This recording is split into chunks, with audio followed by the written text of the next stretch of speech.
Je suis Raïssa Malou, la directrice de l'ASBL Investing in People.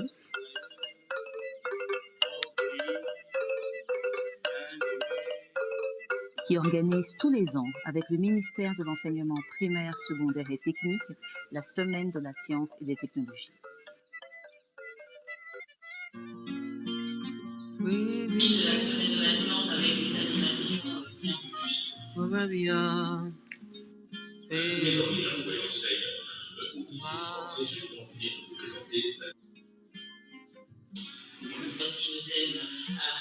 Cette année 2021, c'est la 8e édition consécutive et nous l'avons placée sur le thème Art, culture et héritage, levier pour bâtir l'Afrique que nous voulons.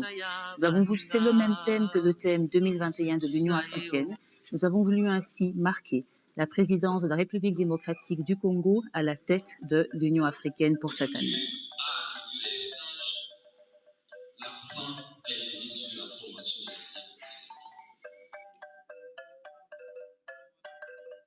Alors cette année aussi, ce que nous avons voulu absolument faire, c'est mettre l'accent sur la formation des enseignants. Parce que vous avez bien vu l'année passée, notre système éducatif a énormément souffert, l'école a été fermée et l'instruction s'est arrêtée. Et pour nous, il est absolument essentiel de former les enseignants, les outiller, pour que le numérique soit intégré dans l'enseignement des sciences et des mathématiques en RDC. Durant la semaine, vous allez être invité à prendre note sur des tablettes ou des ordinateurs. Les formations cette année vont se faire sur 3 sites. Nous sommes ici à Lubumbashi, à l'école Malaika, que je remercie ici infiniment à mon amie Noëlla de nous accueillir aujourd'hui pour cette formation des enseignants pour les écoles qui sont autour de cette école Malaika à Kalebuka et les écoles de Lubumbashi. Donc, comme nous disons chez nous, science is fun, join us.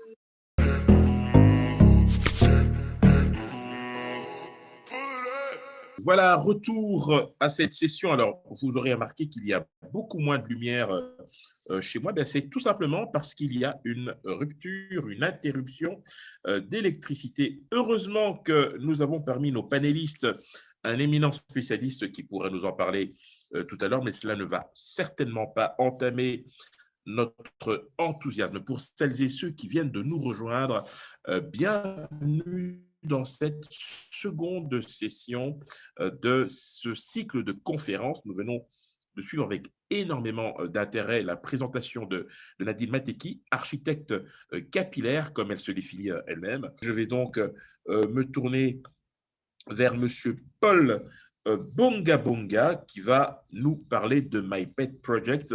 Merci infiniment, Monsieur Paul Bonga Bonga, d'être parmi nous. Je rappelle quand même que ce projet est également porté par Monsieur Victor Piamé, qui est un jeune entrepreneur et porteur de projet qui, touché par la problématique du plastique, a décidé tout simplement de prendre ses responsabilités avec la volonté de rassembler un grand nombre de personnes, dont vous faites partie d'ailleurs, pour faire aboutir un chantier gigantesque, un projet dont vous allez nous parler, Monsieur Paul Bonga Bonga. Merci d'être parmi nous.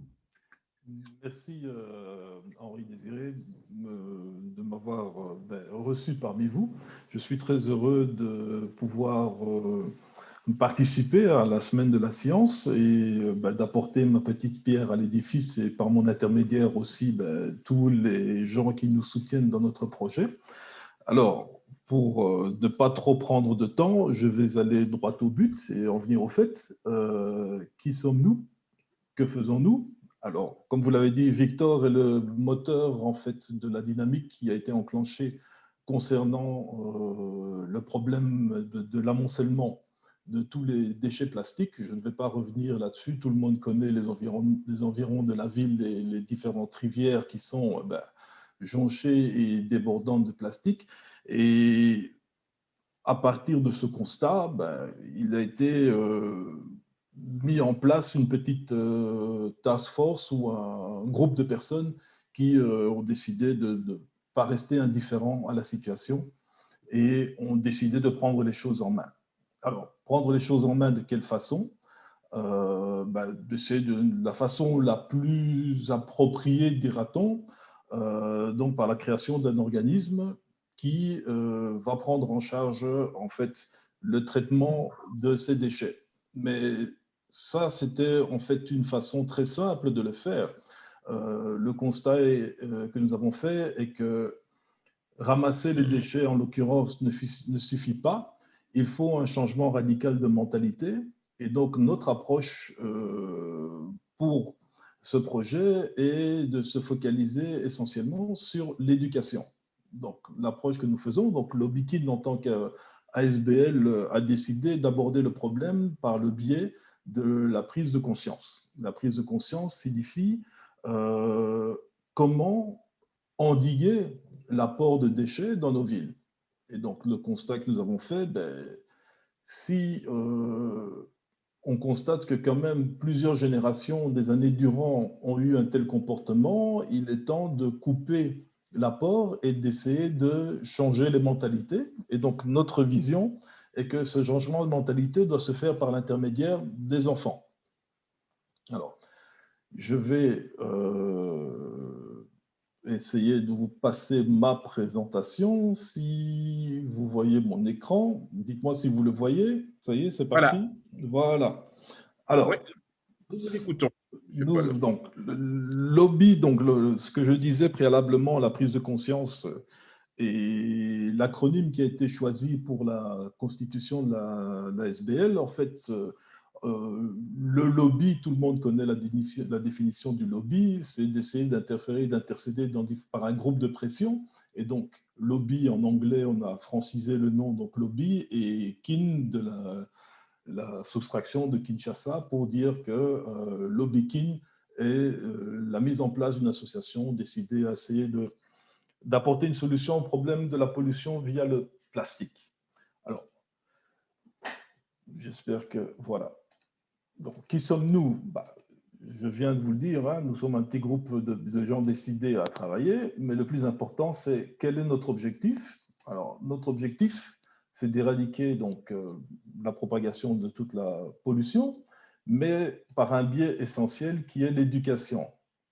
Alors, l'éducation, ça consiste en fait, dans un premier temps, de rendre contact avec les différentes autorités qui sont liées à l'éducation, et essentiellement le ministère donc, de l'EPST, et les différents réseaux d'enseignement. Alors, pourquoi? Parce qu'on vous a dit, notre approche est de toucher les jeunes, essentiellement les élèves de primaire, et parce qu'ils sont, je pense, les plus réceptifs et les plus à même d'être conscientisés par rapport à l'attitude que l'on doit avoir vis-à-vis du traitement des déchets. Et donc, le deuxième élément, donc quand on aura appris, alors ce dont je vous parle maintenant, évidemment, nous sommes toujours à l'état de projet, hein, les démarches ont été entamées, nous sommes dans la phase en fait de contact et de mise en place. Et donc, d'une part, les intervenants donc pédagogiques d'un côté, et de l'autre, toute une mise en place de différents programmes que nous espérons pouvoir partager d'une part avec le corps enseignant et les différents élèves des différents cycles. Alors, toujours dans la définition de notre projet, je voudrais vous montrer ce que nous avons envisagé. Donc, on a un schéma directeur, c'est-à-dire la façon dont nous allons procéder, toute une préparation d'un matériel didactique que nous allons diffuser et proposer aux élèves, c'est-à-dire, quand je parle de matériel didactique, c'est des supports matériels, des supports digitaux, et là, c'est pour faire le lien avec la semaine de la science, et des différents programmes éducatifs par le biais de jeux, pour nous permettra d'apprendre aux enfants à avoir vraiment les bons réflexes. L'objectif, c'est d'abord faire l'acquisition de ces bons réflexes à l'école d'une part, mais aussi la deuxième espérance par rapport à ce projet, c'est que ces bons réflexes, par l'intermédiaire des élèves, seront rapportés aussi à la maison et à domicile. Et nous faisons le chemin inverse, c'est que nous tentons d'utiliser les enfants comme vecteurs de communication vis-à-vis de la famille à la maison pour que ce qui apparaît comme une bonne attitude, un bon comportement, puisse être aussi transposé à la maison. Et à la maison, par essence et par percolation, la maison, le quartier, ainsi de suite. Alors, je vous parle d'un projet qui n'a pas une espérance ou un objectif à 3 mois. Hein. Nous sommes bien conscients que l'ampleur de la tâche et le niveau que ça représente, nous sommes partis sur 4 ou 5 ans minimum de base, hein, pour que l'information soit diffusée, comprise et transmise à tous les niveaux. Alors, avec ce projet, j'ai évoqué les différentes phases. Il y a naturellement une phase l'on ne peut pas occulter, c'est que lorsque l'on prend et l'on récolte l'ensemble de ces plastiques, il y a toute une partie de recyclage. Hein, et ça, c'est la boucle virtuelle qu'on essaye de former. C'est que si les enfants adoptent un comportement correct, nous aurons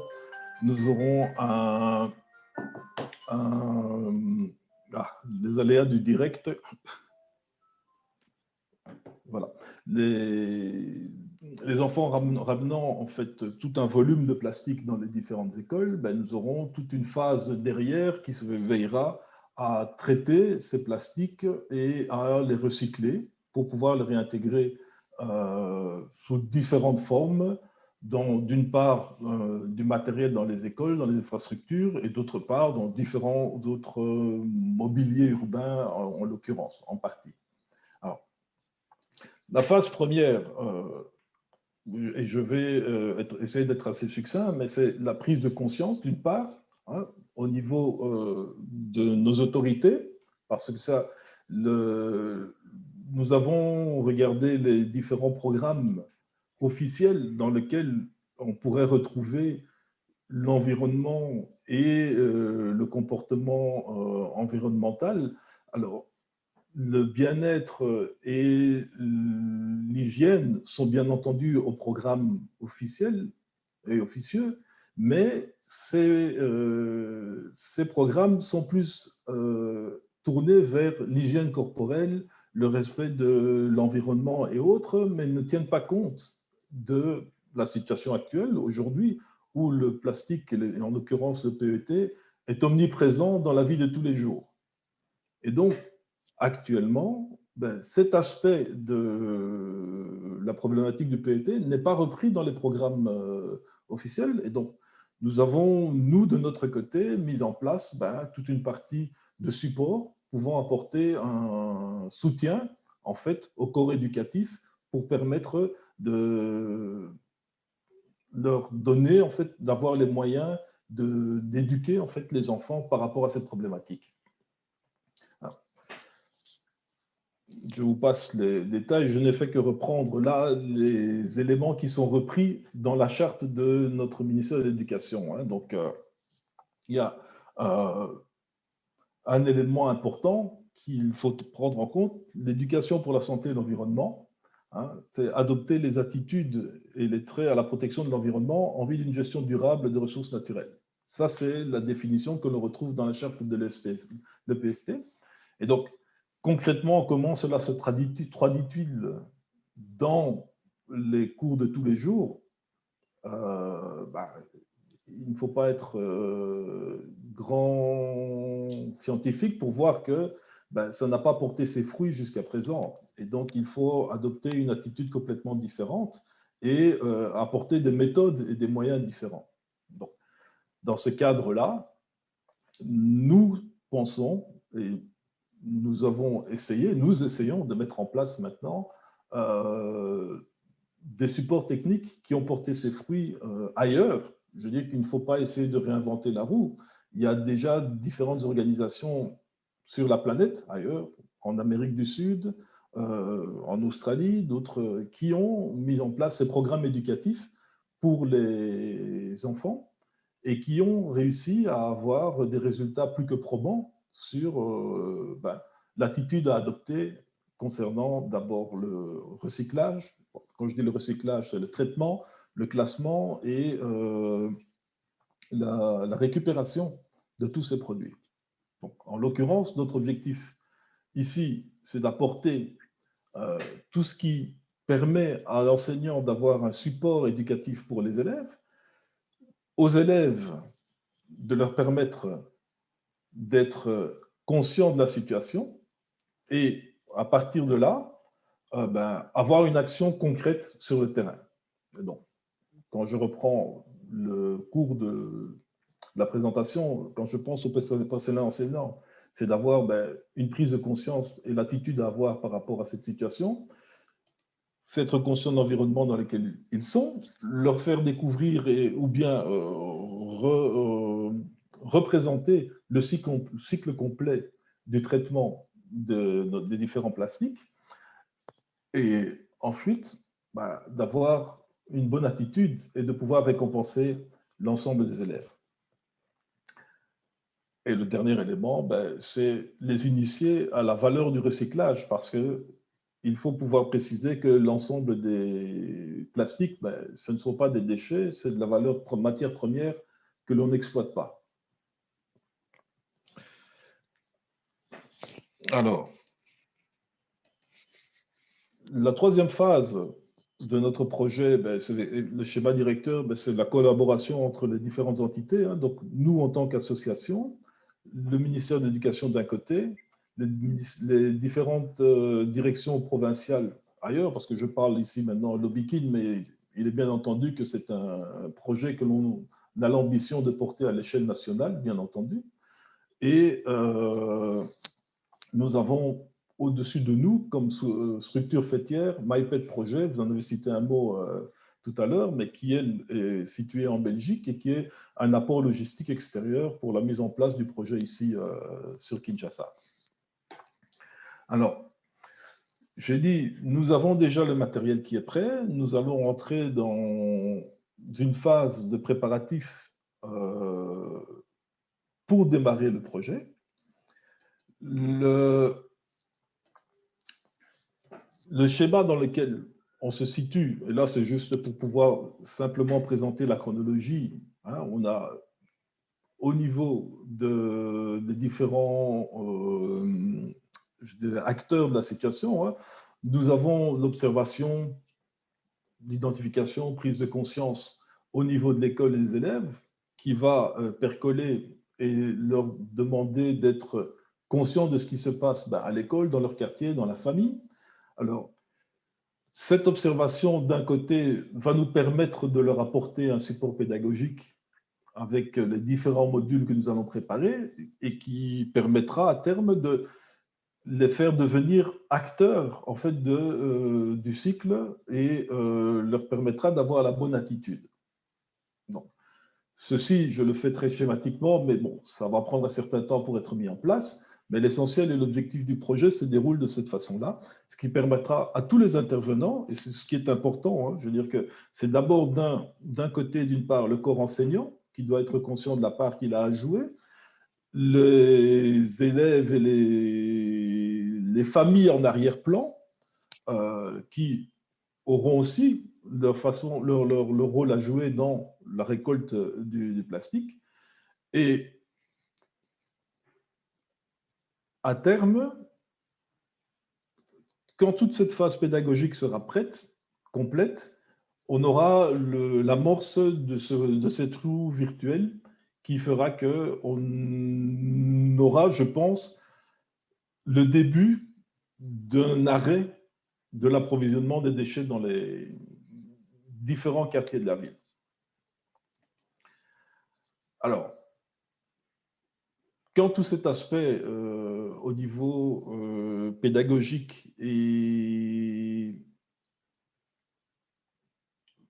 je cherche l'autre mot pédagogique, mais bon, je vais rester sur le mot pédagogique qui permettra d'avoir mis en place une récolte de tous ces PET, il faudra d'une autre façon en faire quelque chose. Parce que ça, c'est aussi l'autre aspect, c'est que quand on a traité ou récupéré les bouteilles, les plastiques et compagnie, notre objectif est de pouvoir le retraiter. Et il y a déjà différents acteurs situés déjà, bon, si je prends à Kinshasa, qui sont actifs.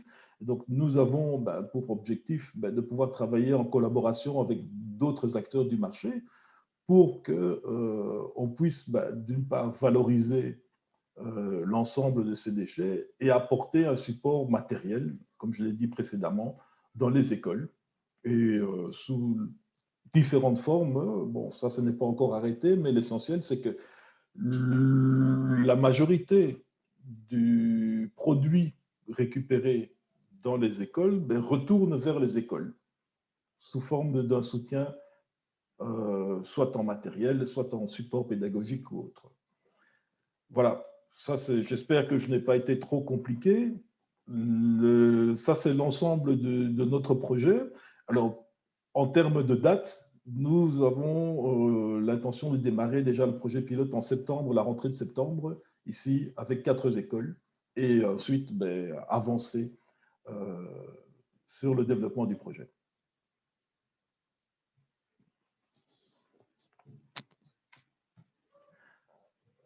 Ah, je ne t'entends pas, Henri. Ton micro est coupé. Voilà, merci. Merci infiniment, Paul Bonga, pour votre présentation exhaustive. Je rappelle que vous êtes coopérant de l'association Lobikin, conseiller logisticien sur le projet. J'avais quand même une petite question pour vous. Je sais qu'on y reviendra un peu plus tard, mais je préfère vous la poser maintenant avant de l'oublier. On a bien compris toute la stratégie qui a été mise en place, mais par rapport à la mise en œuvre, sur quel type de ressources humaines vous comptez vous appuyer pour cela? Est-ce que vous comptez former des personnes pour pouvoir assurer notamment les campagnes de sensibilisation et de vulgarisation? Bref, comment tout cela va s'articuler concrètement au niveau des ressources humaines? Je vous remercie pour la question parce qu'effectivement, c'est un point crucial. C'est qu'il est bien entendu qu'on a besoin de support et donc il est clair que nous allons, dans un premier temps, essayer de regrouper un certain nombre de personnes référentes qui iront elles-mêmes par la suite former les enseignants dans les différentes écoles. Donc, on a prévu un programme pédagogique pour des personnes référentes et ensuite associer les différents titulaires, les différents professeurs et nous allons employer des gens sur place. Et c'est bien entendu l'objectif, c'est que le projet soit aussi pourvoyeur d'une part d'emploi et si possible d'activation pour certaines personnes sur le terrain. Mais bien entendu, nous allons nous appuyer sur d'une part des coopérants et le corps enseignant. Alors précisément, quels seront les critères de sélection? Quel type de profil vous recherchez pour ce type de projet? Alors, le critère de sélection, c'est des personnes qui ont déjà une certaine expérience en fait pédagogique, qui ont déjà participé à différents programmes de vulgarisation, que ce soit aussi bien que ce soit d'un point de vue scolaire ou dans des camps de motivation ou autres. On a besoin de gens qui sont capables de s'exprimer correctement, qui ont la volonté de pouvoir partager un certain savoir. Donc, le niveau, je pense qu'il y a des professeurs ou des motivateurs dans des camps de jeunesse et autres. Donc, il y a un profil assez ouvert et assez didactique. D'accord. En tout cas, merci infiniment pour toutes ces précisions. Nous aurons à cœur de revenir vers vous au cours de la session des questions et des réponses, ce qui me permet d'accueillir avec beaucoup de plaisir Nathalie Kienga.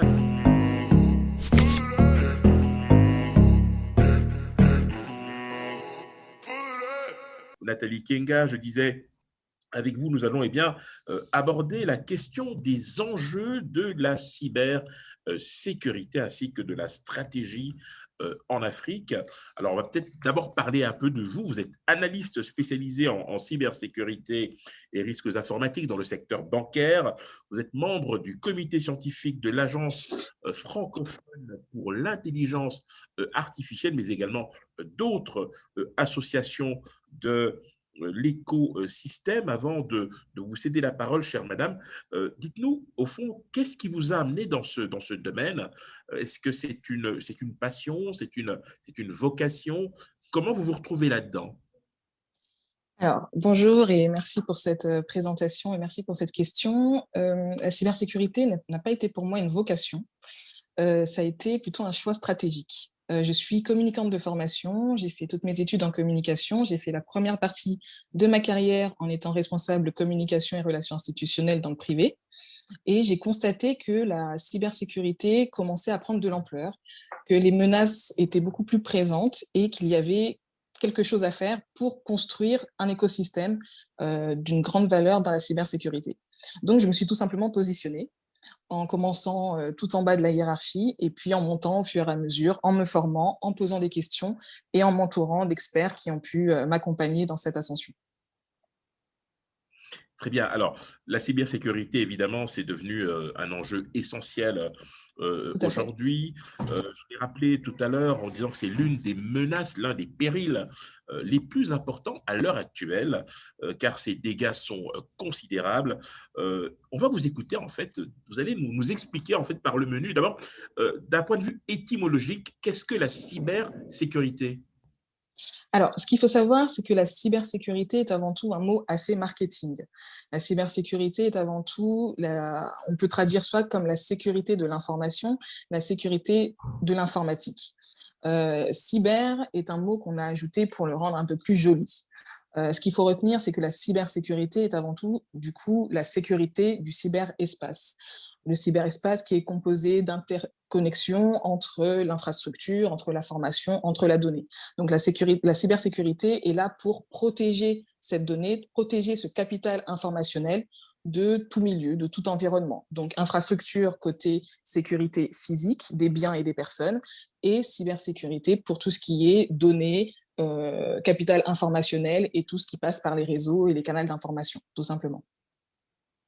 Très bien. Écoutez, nous vous laissons l'écran total pour nous expliquer tout ça par le menu. Hop, alors, je vais vous partager ma petite présentation. Alors, est-ce que vous voyez mon écran? Je ne suis pas sûre. Oui, tout à fait. Absolument. Très bien. Alors, j'ai créé l'association Africa Security Partners en partant justement d'un constat qu'on ne parlait pas assez de sécurité en Afrique. On parle beaucoup d'aspects sécuritaires, mais très peu de sécurité, donc de l'information, sécurité des données, protection des données personnelles ou sécurité des infrastructures. Donc, l'association que j'ai créée tend à faire de la sensibilisation, à accompagner toutes les personnes qui auraient donc un rôle dans l'écosystème, que ce soit la société civile, les entreprises privées ou les institutions. Donc voilà, c'est un petit peu l'idée de la création de cette association. Donc vous pouvez voir, a pour ambition de contribuer à la réflexion, à la recherche, au développement économique et à la promotion de la sécurité de l'information en Afrique. Notre objectif est donc en fait de accompagner les institutions, les gouvernements, la société civile et les entreprises privées pour qu'elles puissent un peu mieux maîtriser leurs données, mieux maîtriser leur capital informationnel et de ce fait mieux maîtriser le nouvel environnement dans lequel on évolue, qui est donc les nouvelles technologies, tout simplement. Donc la protection du marché numérique. On a donc 4 grands principes qui commencent donc par la stratégie et la gouvernance. Ce qu'on remarque aujourd'hui en Afrique, c'est qu'on a une problématique sur la stratégie de cybersécurité, qui est parfois inexistante ou parfois qui n'est pas assez développée. Ce que nous proposons, c'est de réfléchir à une stratégie qui conviendrait aux réalités du terrain, car une stratégie africaine ne correspondra pas à une stratégie d'un pays occidental, car nous n'avons pas forcément les mêmes enjeux, nous n'avons pas forcément les mêmes problématiques. Aujourd'hui, Alors, en Nathalie, Afrique, oui. Nathalie, vous m'entendez? Non, c'était juste pour vous signaler que votre Oui. écran est figé au niveau de votre Mince. présentation. Oui, Alors, je vais peut-être recommencer. voilà, c'est très gentil. Merci. Est-ce que Ne vous vous inquiétez voyez pas, mieux? Là, c'est mieux peut-être. on a du temps. On voit absolument tout. Tout à fait. Ok, Donc voilà, tout à fait. parfait. Vous parliez des grands principes, effectivement, nous y sommes absolument. Voilà, c'est ça. Alors, la principale problématique que nous avons aujourd'hui en Afrique, c'est la cybercriminalité, mais disons plutôt dans le challenge et dont la motivation est plutôt l'argent. Nous avons les brouteurs en Afrique de l'Ouest qui par des techniques de phishing, comme on les appelle, donc de l'hameçonnage, envoient par exemple un email à une victime en lui proposant de lui envoyer une somme d'argent pour l'aider parce qu'elle est bloquée dans tel ou tel pays. Ou un homme ou une femme qui rentrerait en contact avec une personne, la charmerait pour pouvoir ensuite en retirer une somme d'argent. Ça, c'est quelque chose que nous voyons souvent et c'est une réelle menace aujourd'hui. Nous avons également tout ce qui est fuite de données. On voit beaucoup de données qui fuitent sur les réseaux sociaux, dont les personnes qui les voient ne sont pas forcément les premiers destinataires. Ça, c'est un autre problème qui devrait être traité par une stratégie et une gouvernance bien établies. Donc ça, c'est le premier principe. Le deuxième principe, c'est l'éducation et la formation. Aujourd'hui, surtout sur le continent africain, on tend à aller vers une éducation et une formation plutôt informatique en général. La cybersécurité, certes, est un pan de l'informatique, mais avant tout une matière autonome, comme l'intelligence artificielle, comme je dirais, la protection de la donnée également. Donc nous, ce qu'on veut, c'est apporter une sorte de formation destinée exclusivement à la cybersécurité pour que les jeunes et les moins jeunes d'ailleurs, hein, donc la société civile, donc tout utilisateur, ait une sorte de conscience numérique, que cette cible puisse adopter une bonne hygiène numérique, qu'elle puisse être consciente des risques, des menaces, et qu'elle puisse, à son niveau, lutter contre des cyberattaques ou des sujets de cybercriminalité. Donc ça, c'est le deuxième principe. Le troisième principe, c'est donc la protection numérique, qui, elle, correspond à un principe plus de protection de la donnée.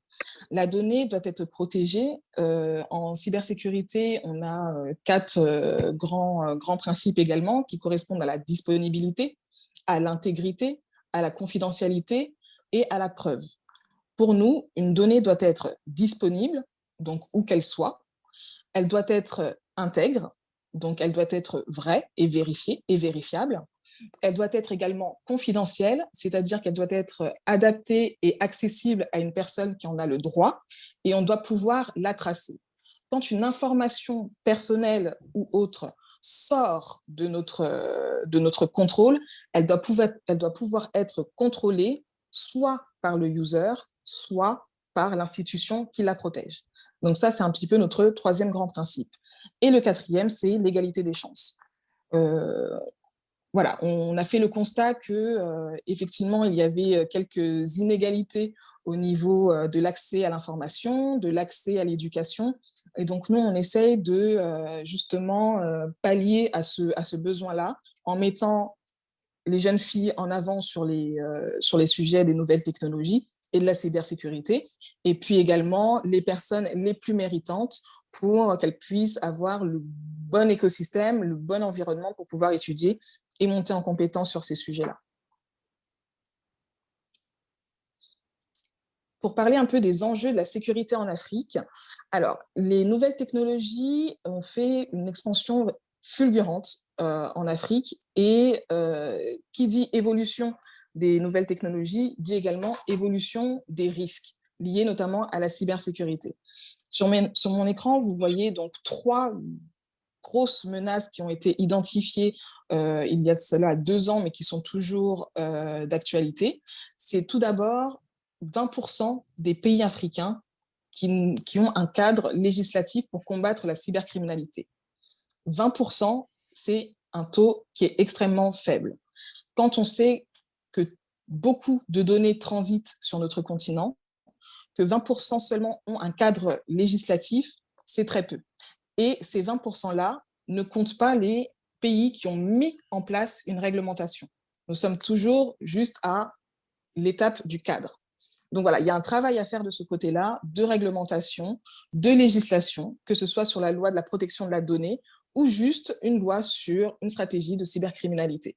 Donc voilà, ça c'est quelque chose qu'on essaye aussi d'emmener, un message qu'on essaye de faire entendre au gouvernement, aux institutions pour protéger la population des risques de cybercriminalité.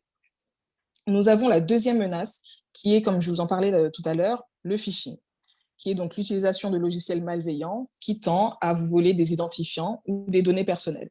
Ces mails de phishing, on en parlait lors de notre session de sensibilisation un peu plus tôt dans la semaine, ils sont reconnaissables par différents points qui sont très faciles. Je vais faire une petite parenthèse là-dessus parce que je pense que c'est toujours bien d'avoir des petites bonnes pratiques. Un mail de phishing est très facilement reconnaissable. Vous allez recevoir un mail complètement par hasard de, je dis n'importe quoi, Airtel. Airtel qui vous envoie un mail pour vous dire que vous avez gagné le nouvel iPhone 12 et que pour pouvoir le recevoir, vous devez cliquer sur un lien.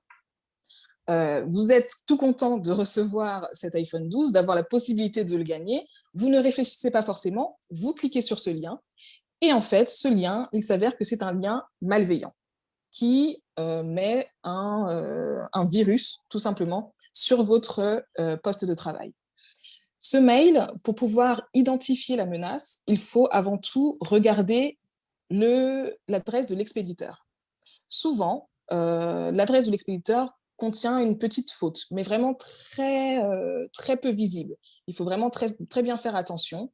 Airtel, au lieu d'être écrit avec un E à la fin, peut être écrit avec un 3. Voilà, c'est des petites informations comme ça qui vont vous permettre de repérer un mail de phishing. Deuxièmement, les mails de phishing, on ne sait pas pourquoi, comportent beaucoup de fautes d'orthographe ou de fautes de grammaire. Si vous repérez une faute, 2 fautes, 3 fautes, il se peut que ce mail soit quand même assez, disons, sensible. Donc voilà, y faire attention. La troisième chose, c'est l'appel à l'action rapide. Quand vous recevez un mail de phishing, souvent on vous demande et on vous ordonne de cliquer sur un lien, de faire une action assez rapide. Voilà, quand on vous demande de cliquer sur un lien sans réfléchir, c'est qu'il y a une menace. Voilà, c'est trois bons réflexes à avoir quand vous recevez un mail que vous pouvez déterminer comme assez suspect. Et puis donc la troisième menace, c'est souvent on se dit qu'on n'est pas forcément concerné par la cybercriminalité. Eh bien, c'est tout le contraire. Le directeur général de l'ANSSI Bénin dit souvent il y a les entreprises et les institutions qui sont piratées et d'autres qui ne le savent pas encore. Et effectivement, on a tendance à savoir ou à penser qu'il n'y a pas de menace. Mais l'absence de menace ne diminue pas le risque. La menace est présente, c'est une menace constante. Ce n'est pas parce qu'une personne, une institution ou un individu lambda pense qu'il n'a rien à cacher ou que ses données peuvent être publiques qu'il ne peut pas y avoir de menace. Donc il faut vraiment faire attention à ça. Tout le monde peut être touché par la cybercriminalité, que ce soit l'étudiant, que ce soit le cadre ou que ce soit le ministre. Mais aujourd'hui, on remarque que les institutions financières et les gouvernements sont les plus touchés. On remarque également et on constate que 1 milliard de personnes vivant sur le continent africain auront accès à Internet d'ici 2022. Donc, il est très clair que les nouvelles technologies et que la cybersécurité est un sujet d'actualité. Les stratégies doivent être mises en place et les plans d'action doivent suivre. Pour cela, je pense qu'il y a 2 volets assez essentiels. Le premier, la sensibilisation. Donc, je ne l'ai pas mis là, mais la sensibilisation est liée également à la formation, qui doit passer de la société civile au sommet des États. Je le répète souvent, parce que souvent, nous avons tendance à penser que seulement les États peuvent y faire quelque chose, peuvent mettre en place des plans d'action, mais pour lutter contre la cybercriminalité, en fait, la cybersécurité, c'est un peu l'affaire de tous. Chaque personne a son rôle à jouer. Un individu lambda, en adoptant des bonnes pratiques, en faisant une bonne utilisation des objets Internet. L'organisation privée qui, elle, va protéger ses salariés en mettant en place un système d'information sécurisé. Et puis les États en mettant en place des cadres législatifs, de la réglementation pour protéger le capital informationnel, que ce soit des entreprises et de la société civile. Et le deuxième plan qui est essentiel, c'est l'investissement. Souvent, dans l'écosystème, nous disons que la cybersécurité a un coût, mais qu'elle vaut le coup. Et effectivement, vaut mieux se positionner dans une attitude d'anticipation que de soumission ou de se retrouver dans une situation où on va subir les impacts d'une cyberattaque. Donc, investir dans des outils technologiques corrects, sécurisés et accessibles. Je mettrai également l'accent sur investir dans des outils africains, parce que malheureusement, on tend de plus en plus à utiliser des outils américains ou d'autres pays dont on ne maîtrise pas forcément la législation, dont on ne maîtrise pas forcément le traitement des données. Donc voilà, investir sur nous, sur le continent, sur des outils technologiques, sur les étudiants également qui ont de très bonnes idées, qui sont entrepreneurs et qui développent des solutions qui peuvent être utilisées dans les entreprises. Donc voilà, ça c'est un petit peu le deuxième point, investir là où il faut et surtout quand il faut. Notre mission chez Africa Security Partners, comme je vous l'ai dit précédemment, voilà, il y a deux volets, la gouvernance, la stratégie et la souveraineté. En cybersécurité, il n'y a pas de risque zéro, le risque est existant, mais il faut savoir que ce risque, on peut le traiter, ce risque, on peut le maîtriser, ce risque, on peut le contrôler. Donc, adopter des mesures de mitigation qui permettent de gérer le risque, de diminuer le risque pour pouvoir définir, peut-être, pour pouvoir,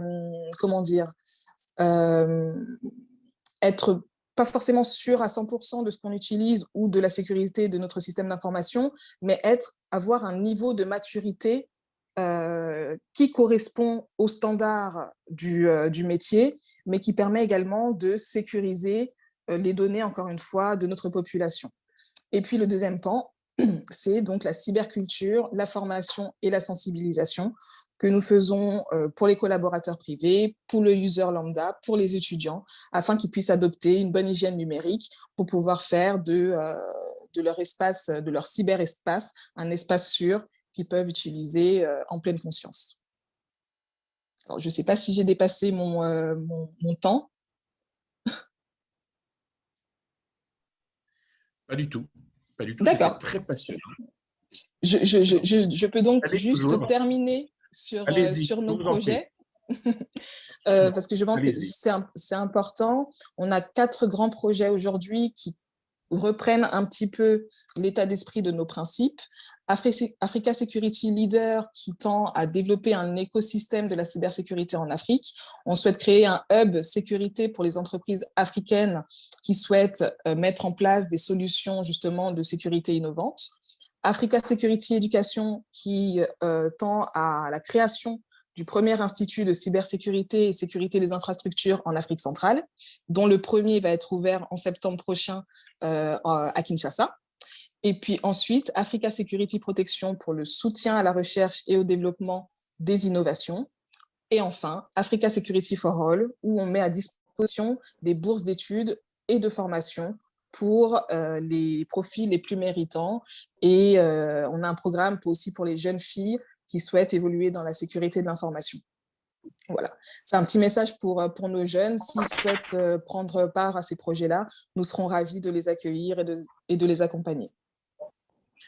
Merci infiniment Nathalie Kenga pour cette présentation exhaustive. Je vais quand même en profiter pour vous poser une ou deux petites questions, hein, parce que bon, tout cela évidemment nourrit, je dirais, la réflexion. La première question, c'est est-ce que de votre point de vue, les États sont, je dirais, tous logés à la même enseigne en termes de capacité pour faire face à la menace de la cybersécurité? Malheureusement, non, car il s'agit en fait il faut prioriser. tous les États ont leurs problématiques, tous les États ont leurs enjeux. Il faut prioriser. Est-ce qu'on choisit de l'aspect, par exemple, sécuritaire ou l'aspect sécurité? Est-ce qu'on choisit de protéger notre donnée ou est-ce qu'on choisit de protéger nos citoyens? Et c'est pour ça que Africa Security Partners s'entoure d'experts de différents pays pour remonter justement ces réalités terrain. Et ensuite, nous abordons et nous proposons des stratégies adaptées aux réalités de chaque pays. Et non, malheureusement, pour répondre à votre question, tous les pays ne sont pas logés à la même enseigne. Certains pays ont des priorités qui ne sont pas du tout sur la cybersécurité. Mais le message que moi, j'aimerais donner aujourd'hui, c'est que ce n'est pas un sujet de priorité, c'est un sujet de menace. Et quand on a une menace qui est constante, quand on sait que sur 55 pays africains, plus de la moitié sont quotidiennement attaqués par des sources extérieures, voilà, ça en dit long. Et je pense qu'au fur et à mesure de nos sensibilisations et de la compréhension du sujet, la priorité viendra petit à petit sur la cybercriminalité. Alors, une question d'actualité, si vous le permettez. On a récemment, il y a de cela quelques mois, suivi avec beaucoup d'attention la polémique notamment qui entourait l'application TikTok, ou plutôt le réseau social TikTok, que les Américains se sont empressés de censurer, ou en tout cas de limiter l'accès aux États-Unis. On voit très bien qu'il y a une méfiance entre ces pays qui sont considérés comme des leaders en matière de nouvelles technologies de l'information et de la communication. C'est vrai qu'à l'heure actuelle, même les pays africains sont un peu désarmés puisqu'ils sont obligés au mieux de recourir, je dirais, à des technologies qui ne sont pas les leurs, et au pire, de devoir subir en fait les effets pervers de cette utilisation. Et on voit très bien finalement que la tentation peut être très grande aux fournisseurs de technologies de pouvoir utiliser cette technologie pour accéder à d'autres informations. Quel est votre point de vue sur cette question, Nathalie Kyenge? Je commencerai par une autre citation qui dit que quand c'est gratuit, c'est que c'est vous le produit. Une application comme TikTok, Facebook, enfin toutes les applications, les réseaux sociaux qui vous proposent des activités assez distrayantes, assez drôles, assez intéressantes, ce n'est pas gratuit. Même si vous ne payez pas en termes financiers, vous payez d'une autre manière, en donnant accès à vos données. Et il faut savoir que toute donnée a une valeur. Un nom, prénom a une valeur. Un numéro de téléphone, une adresse mail, ça a beaucoup de valeur, même si nous pouvons penser que nous sommes personne. Donc, pour les réseaux sociaux, malheureusement, voilà, c'est des effets de mode, on ne peut pas y échapper, on peut les utiliser, mais ce qu'il faut savoir, c'est qu'il faut adopter les bonnes pratiques.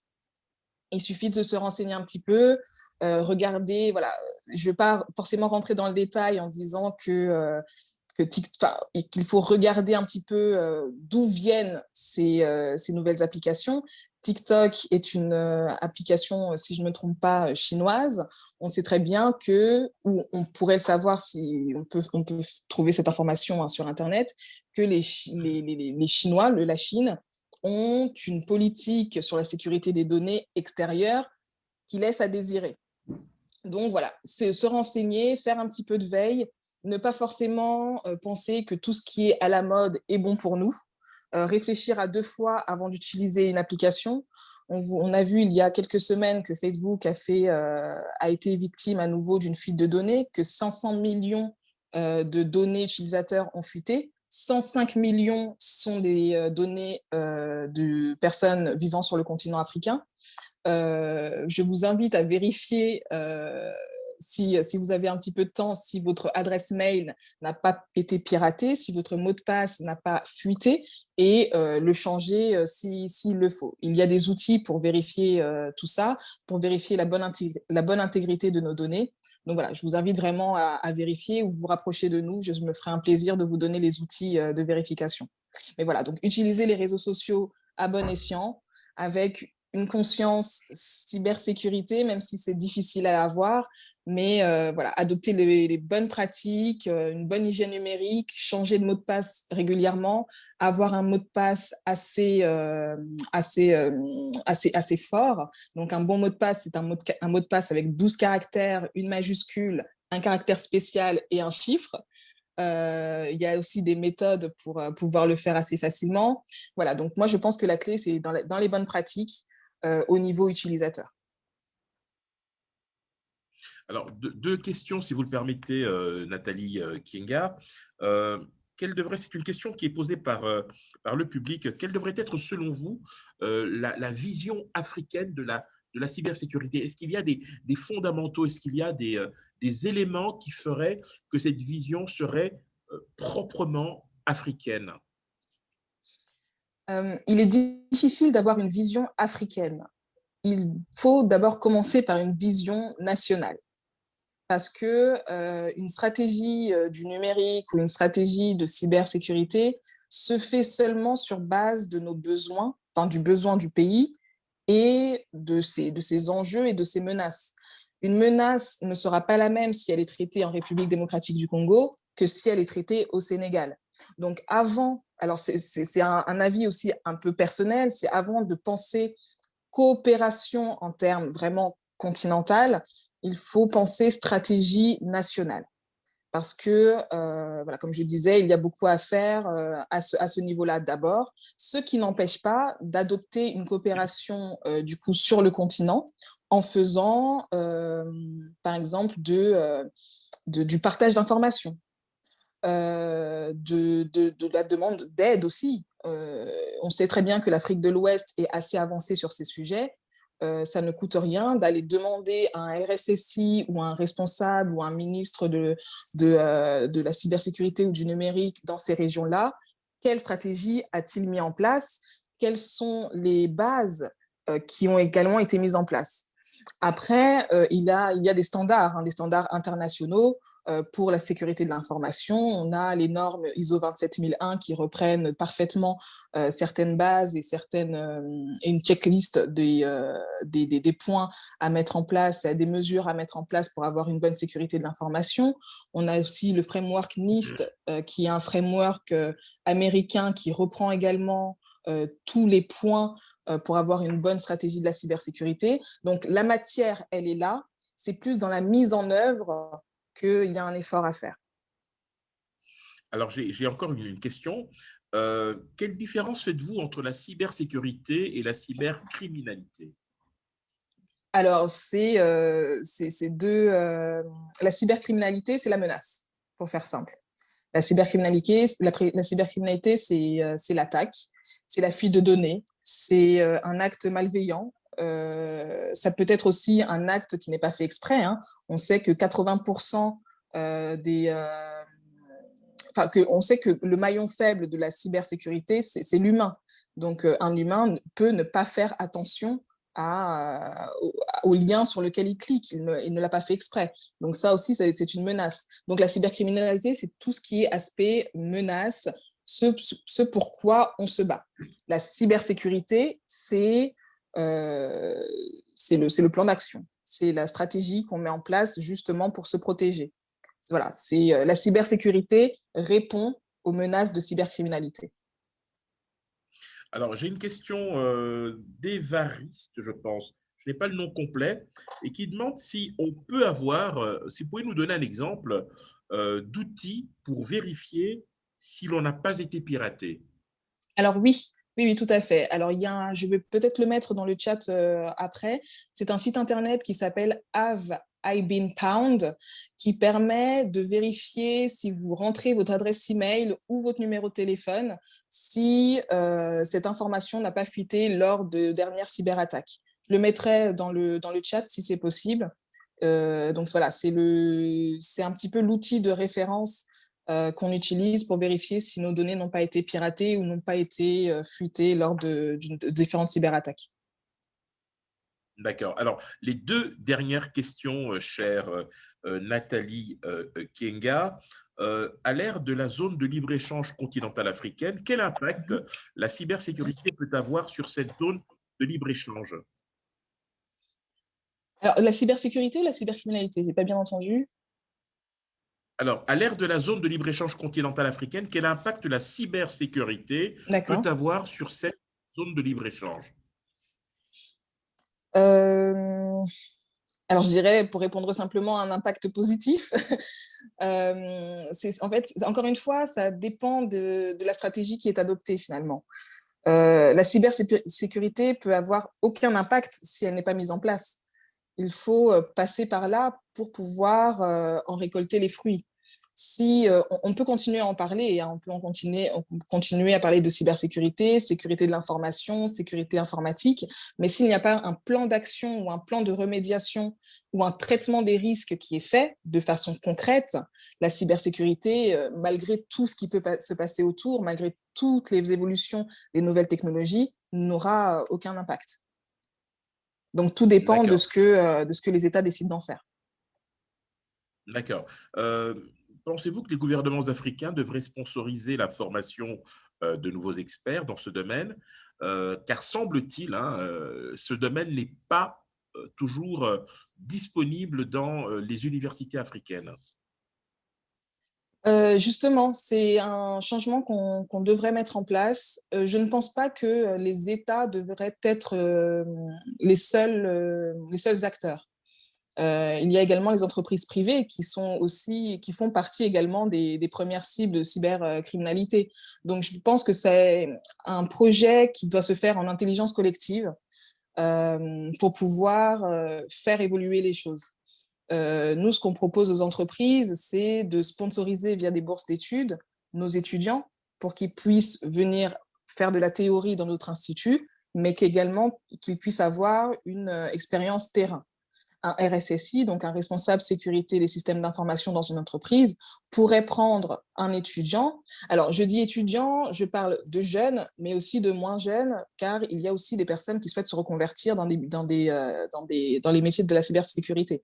Donc, c'est un accompagnement qui se fait dans les deux sens. Au niveau des entreprises, parce qu'il faut pratiquer la cybersécurité. La cybersécurité, c'est vrai que c'est très intéressant de façon théorique, mais elle se pratique. Elle se pratique pour pouvoir monter en compétences et pouvoir changer les choses. Le rôle de l'État est vraiment un rôle... l'État a un rôle plutôt réglementaire pour appliquer les lois, pour les adopter et les faire appliquer. On a la convention de Malabo, qui est une convention qui est existante depuis 2014. Depuis 2014, 8% des États africains l'ont ratifiée. Non, je crois qu'ils l'ont même signé et ils ne l'ont pas tous ratifié. Donc, on voit qu'il y a encore un énorme effort à faire sur l'entrée dans l'écosystème et l'entrée dans la dynamique d'évolution et la dynamique de mise en marche d'une stratégie de cybersécurité. Et je vais juste faire une parenthèse également. La cybersécurité, quand bien même on en parle dans les sujets du numérique, ne fait pas partie du numérique. La cybersécurité, on va dire que c'est les fondations. Pour faire du numérique, on a besoin de cybersécurité. On a besoin de sécuriser l'espace numérique. Donc, ne parlons pas de numérique, ne parlons pas de cybersécurité dans le numérique. Parlons de cybersécurité pour protéger le numérique. Voilà, petite parenthèse. Et c'est une petite parenthèse qui va nous servir de mot de la fin. Merci infiniment, Nathalie Je Kinga. vous Je en rappelle prie. que vous êtes, Merci à vous. je vous en prie, analyste spécialisé en cybersécurité et risques informatiques.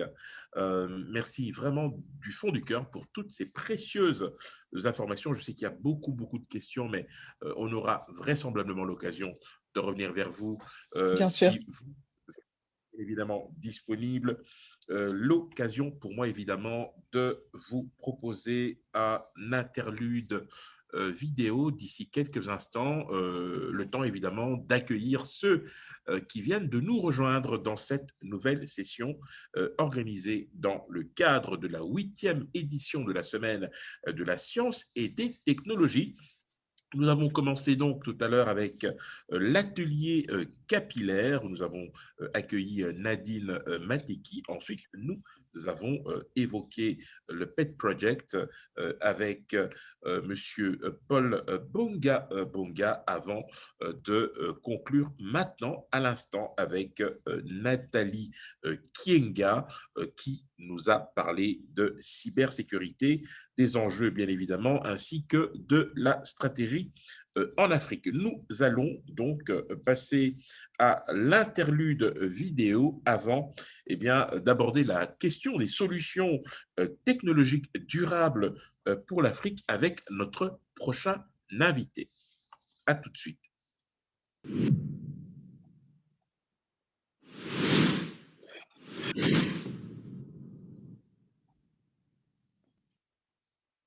Je suis Adam Chebindu, héritier, fondateur et PDG de la compagnie Bora Technologies à Goma, en République démocratique du Congo. Je suis congolais, j'étais né à Goma, dans la région du Nord Kivu, où j'ai fait mes études primaires et aussi mes études secondaires. Et par après, je suis venu aux États-Unis pour poursuivre mes études, où j'ai eu ma licence en génie mécanique. Et après, je suis allé poursuivre mon master en génie mécanique et en génie biologique. Et pour le moment, je poursuis mon doctorat. Je suis candidat docteur en génie biomédical. Nous avons créé Bora Technologies à Goma, à l'est du Congo. Et quand nous avons commencé, je me rappelle, on n'était qu'à 3. Et aujourd'hui, nous sommes à 16. Donc, c'est quelque chose à applaudir. C'est vraiment un très grand travail qui est en train de se faire au niveau local. Ce grand travail a été accompli grâce à l'expertise de notre comité exécutif, notamment par Fema Sungi, qui se trouve à la prestigieuse Princeton University. Il est candidat docteur là-bas en génie civil et en génie des structures. Nous avons Nathan Mouteba, qui est à Texas A&M University, où il étudie le génie électrique, et aussi Daniel Katousele, qui est un candidat docteur aussi en génie civil et en génie des structures à Arizona State University. Nous avons remarqué qu'en Afrique et au Congo aussi, les gens ne créent pas des institutions. Les gens créent, donc les gens se construisent eux-mêmes et créent des individus. Et si l'individu n'est plus, l'institution meurt. Et nous avons créé quelque chose de différent. Nous avons créé une corporation avec 3 branches. Nous avons une revue scientifique, le Bora Scientific Journal, qui est la toute première revue scientifique au Congo. Et à part ça, nous avons Bora Technology, qui est une compagnie de développement de technologies et des services d'ingénieurs.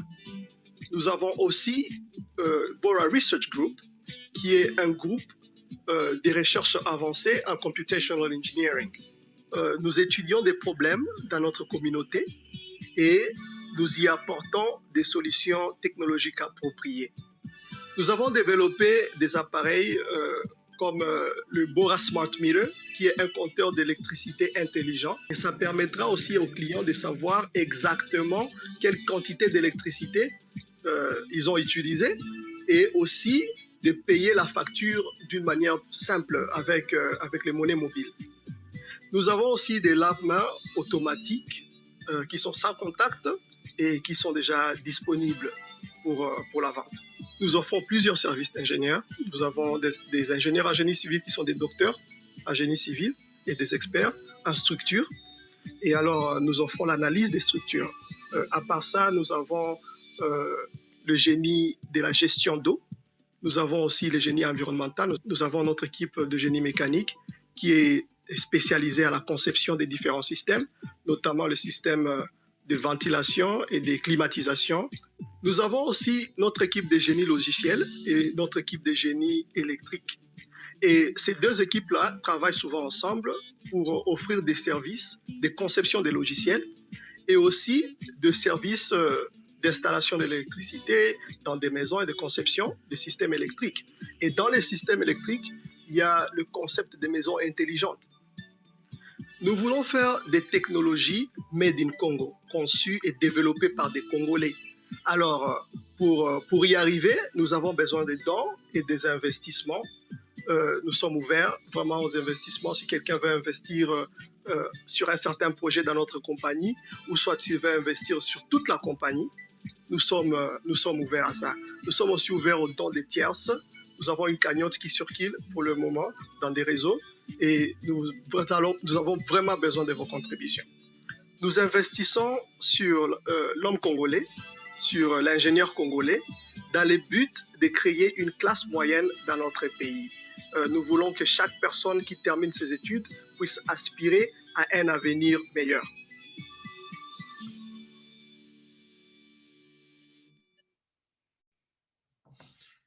Voilà qui nous permet de faire la transition avec notre prochain intervenant avec qui nous allons nous entretenir de solutions technologiques durables pour l'Afrique. C'est un vrai plaisir que de vous accueillir, cher héritier Chebindu Adam. Bonjour.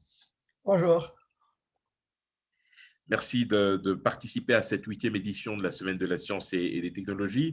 Vous m'avez permis de faire l'économie de vous présenter. Heureusement d'ailleurs que votre présentation, votre vidéo nous parle vraiment précisément de votre parcours qui, je le précise au passage, est particulièrement éloquent et je dirais impressionnant. Je voudrais qu'on revienne vraiment au fond du sujet qui nous rassemble maintenant, les solutions technologiques durables pour l'Afrique. D'abord, quelle est votre vision aujourd'hui, avant de vous permettre de développer, quelle est votre vision de la technologie durable en Afrique aujourd'hui? Est-ce que le niveau est bon? Il y a du chemin à parcourir encore? Est-ce que les moyens suivent? Bref, quel est votre diagnostic sur la question? Oui, je peux dire que nous avons encore un long chemin à parcourir. Nous venons à peine de suivre l'exposé sur donc, la cybersécurité et nous voyons encore que il y a toujours des gens chez nous, plusieurs personnes qui cliquent toujours sur le lien maléfique plusieurs fois. Donc, nous avons encore un long chemin à parcourir. Et du point de vue technologique, parce que, comme je l'ai défini souvent, et je vais encore parler de ça dans mon exposé, est que la différence entre un pays développé et un pays sous-développé ou en voie de développement, c'est sa capacité de développer des technologies adaptées à des réalités locales. Alors, je pourrais dire que en Afrique, nous avons encore un long chemin à parcourir, mais ça ne va pas, comme je vais encore insister, ça ne va pas nous prendre longtemps. Par exemple, on peut dire les États-Unis ont pris à peu près 200 ans pour devenir les États-Unis d'Amérique. Est-ce que ça prendra l'Afrique 200 ans pour devenir une puissance mondiale? Et je ne crois pas à ça. Je crois que dans notre temps, donc dans notre époque, dans notre période, nous serons capables de développer une Afrique puissante. Alors, venons-en donc au sujet qui nous rassemble à l'heure actuelle. Donc, cher héritier Chebindu Adam, aujourd'hui, nous y sommes, hein, on le dit, la capacité des États à s'adapter à l'évolution du monde dépend de leur capacité à innover. Ça veut dire que les pays qui ont une avance technologique sont ceux qui seront les mieux à même de pouvoir affronter les menaces de demain. Nous serions intéressés de vous écouter à ce propos, à l'aune évidemment de ces fameuses solutions que vous préconisez finalement pour le continent africain. Absolument, absolument. Ouais, c'est un plaisir d'être là. Je vais, sans perdre de temps, partager mon écran. Et j'espère que vous pouvez voir mon écran. Oui, tout à fait, il est visible. Parfait. Très bien. Le PowerPoint. OK. Vous allez devoir m'excuser parce que je m'exprime souvent en anglais, mieux que je m'exprime en français. Alors, donc, je devais adapter certains concepts en français que j'utilise souvent en anglais. Alors, soyez un peu patient avec moi, comme je suis en train encore. Donc, j'ai réfléchi beaucoup plus en anglais qu'en français, bien que j'ai étudié au Congo, parce que je fais mes études secondaires, primaires, secondaires au Congo, et puis je suis arrivé aux États-Unis pour l'université. Alors, de quoi je vais parler? De la durabilité. Qu'est-ce que la durabilité? Je vais explorer ça. Je parlerai de pourquoi l'Afrique. Nous allons discuter de l'industrie technologique du futur monde. Je vais parler un peu sur le modèle que nous avons conçu en Afrique, donc pour la technologie, comme un modèle de durabilité. Et nous allons parler de la préparation de l'avenir et aussi, nous allons prendre quelques questions s'il y en a. Alors, c'est quoi la durabilité? Pourquoi la durabilité? il y a quelque chose qui est très important et cela est la révolution industrielle. Il y a eu 4 révolutions industrielles dans l'histoire de l'humanité. La première, c'est donc la toute première qui s'est faite aux États-Unis en 1784, donc aux alentours des, non, pas aux États-Unis, mais en Europe, je peux dire, en 1784.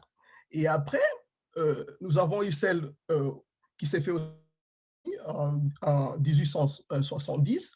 Et pendant cette révolution, donc il y a eu l'invention de l'électricité, par exemple, et nous avons l'automobile nous avons eu l'invention de l'automobile et beaucoup d'autres inventions qui s'en sont faites.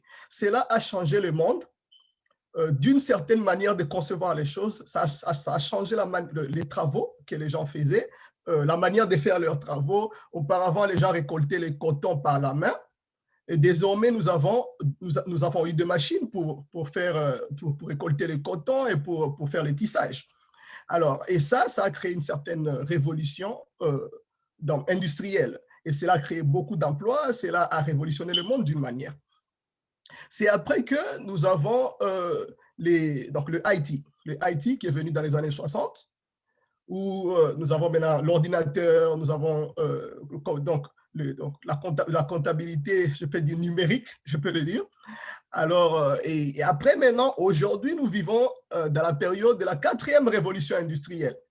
Et si vous voyez, dans toutes ces révolutions industrielles ici, il y avait les lois de physique, les lois de la physique qui étaient en train d'être développées à ces temps-là. Et après, en arrivant vers la fin, nous trouvons qu'il y a déjà plusieurs lois de physique qui se sont développées et ces lois de physique permettent la création des technologies. Et ce que je peux dire que c'est une bonne nouvelle pour l'Afrique parce qu'on n'a pas à aller sonder encore les lois de physique. On a déjà les lois de physique, c'est à nous d'utiliser ces lois de physique-là pour créer des technologies. Alors, la durabilité. La durabilité, parfois, les gens peuvent penser juste à la construction d'une certaine structure et dire, voilà que non, nous avons construit une structure et cette structure-là est durable et bon, ça sera là pour des générations. Le problème avec ce concept-là est que le concept soustrait, je peux le dire, la question du changement et de l'adaptation. Parce que si on construit une structure, et c'est ce qu'on voit souvent en Afrique, et que les gens construisent une structure et les gens ne sont pas ouverts à s'adapter aux nouvelles réalités. Alors, la durabilité que je vais exposer ici, c'est une durabilité qui s'adapte aux nouvelles méthodes. Et alors, il y a d'autres questions qui se posent. Pouvons-nous produire des technologies en Afrique? Et je peux répondre oui, parce que nous avons toutes les lois de physique. Et donc, c'est à nous d'appliquer maintenant les lois de physique à nos réalités pour se développer. Et la même chose sur les emplois de l'avenir. Alors, pourquoi l'Afrique? Le marché africain, premièrement, c'est estimé que d'ici 2050, 25% de la population du monde sera africaine. Et à la fin de ce siècle, à peu près 40% de la population mondiale sera africaine. Et l'avantage de cette population est que 70% de cette population est composée de jeunes, moins de 35 ans. Et l'avantage est que nous avons vraiment une main-d'œuvre assez grande. Et comme vous pouvez le voir peut-être dans les slides précédents, il y a un article qui est sorti qui a été publié par Washington Post qui dit que non, le futur est africain et les États-Unis ne sont pas préparés. Pourquoi? Parce que la population africaine est à grande croissance. Le marché africain est en train de croître très rapidement. Et alors, d'ici 2030, à peu près 43%, c'est estimé que 43% des Africains vivront dans un standard d'une classe moyenne, une classe supérieure à la classe moyenne. Et nous le voyons déjà à Kinshasa, avec tout ce qui se passe dans la ville de Kinshasa aujourd'hui, beaucoup des entrepreneurs et beaucoup de gens essaient de se développer. Alors, à part ça, nous avons aussi la consommation. Nous sommes en train de regarder à 2,5 billions de dollars dans les ménages en Afrique. Et l'ensemble des dépenses en Afrique, des business, au sein des affaires et aussi des ménages, fera à peu près 6,7 milliards de dollars. Donc, il y a beaucoup d'argent. Et à part l'argent que nous avons en Afrique, il y a aussi la population qui est là. Donc, nous pouvons développer nos propres technologies et les adapter à nos conditions, aux conditions de nos communautés.